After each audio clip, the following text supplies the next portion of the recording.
Saturday morning meant one thing for Susan: doing the laundry. She hated doing the laundry.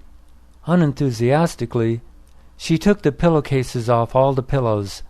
Then she removed the fitted sheet from the mattress. She took the towel off the towel bar in the bathroom. She grabbed a couple of dirty dish towels out of the kitchen and looked all around her apartment for anything else that needed washing. In the corner of her living room, a can of coins sat on top of the file cabinet. She fished out 7 quarters. She opened the cabinet under her kitchen sink and grabbed a plastic bottle of liquid detergent. Finally, she set her electronic timer for 35 minutes. The timer would remind her that the washing was done and that it was time to go back downstairs and put the clothes into the dryer for 40 minutes. Without the timer, Susan would completely forget to check her clothes.